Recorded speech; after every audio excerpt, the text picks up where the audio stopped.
Berikut ini dikatakan adalah orang-orang yang sholat bersama setan.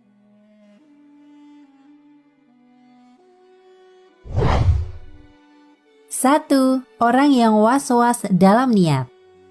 Setan membuat hatinya was-wasan dan tidak yakin niatnya telah sempurna. Mengulang takbir berkali-kali hingga imam ruku bahkan sujud. Ia masih saja dipermainkan setan dalam niat dan takbirnya.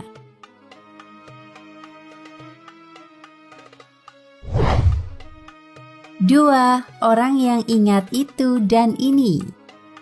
Saat tengah sholat, setan akan mendatangi manusia untuk mengingatkan berbagai urusan hingga sholat seseorang menjadi tidak khusyuk. Dikisahkan suatu hari Imam Hanafi didatangi seseorang yang kehilangan barang. Ia lupa menaruh barangnya. Oleh Imam Hanafi, orang itu dianjurkan untuk sholat sepanjang malam hingga menemukan barang yang dicari. Namun baru setengah malam menjalankan sholat, setan membuatnya ingat lokasi barang tersebut. Ketika ditanya mengenai hal tersebut, Imam Hanafi menerangkan bahwa setan tidak akan senang apabila seorang hamba khusyuk dalam sholatnya, sehingga setan akan membuatnya mengingat apa yang ia lupakan saat sholat.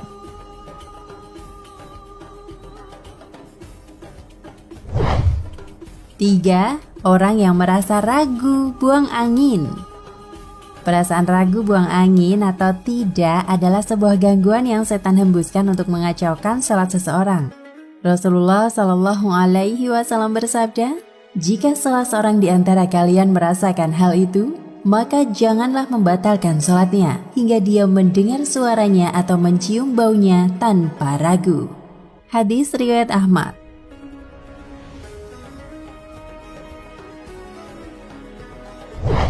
4. Orang yang tidak fokus pada sholatnya. Setan akan membuat seseorang yang sedang sholat menjadi tidak fokus dengan mencuri perhatian, menjadikan orang yang sedang sholat menengok ke sana kemari, membaca tulisan di depannya, atau teralihkan oleh dering HP. Dalam sebuah hadis yang diriwayatkan oleh Aisyah radhiyallahu anha, ia berkata, "Saya bertanya kepada Rasulullah tentang hukum menengok ketika sholat. Rasulullah Shallallahu Alaihi Wasallam menjawab, itu adalah curian setan atas sholat seorang hamba." Hadis riwayat Bukhari.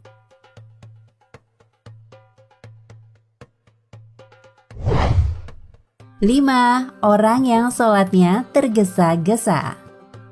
Sholat dengan tergesa-gesa sehingga sholatnya tidak tumak ninah. Rasulullah sangat melarang hal tersebut.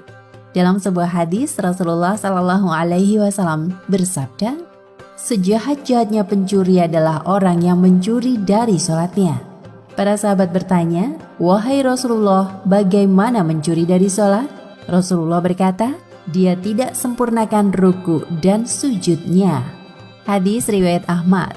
Dalam hal ini, Rasulullah menganggap perbuatan mencuri dalam sholat lebih buruk daripada mencuri harta. 6. Wanita yang sholat ke masjid menggunakan wangi-wangian. Menggunakan wangi-wangian saat ke masjid adalah salah satu perbuatan yang Rasulullah larang. Rasulullah Shallallahu Alaihi Wasallam bersabda yang artinya, "Jika salah satu dari kalian para wanita hendak ke masjid, maka jangan sekali-kali menyentuh wewangian." Hadis riwayat Muslim. Demikianlah setan akan terus mengganggu manusia dengan berbagai cara agar sholat seseorang menjadi tidak sempurna. Di antara cara yang paling sering digunakan untuk membuat sholat menjadi tidak khusyuk adalah membuat lupa sesuatu sebelum sholat. Namun ketika sholat justru ingat hal tersebut. Wallahu a'lam bishawab.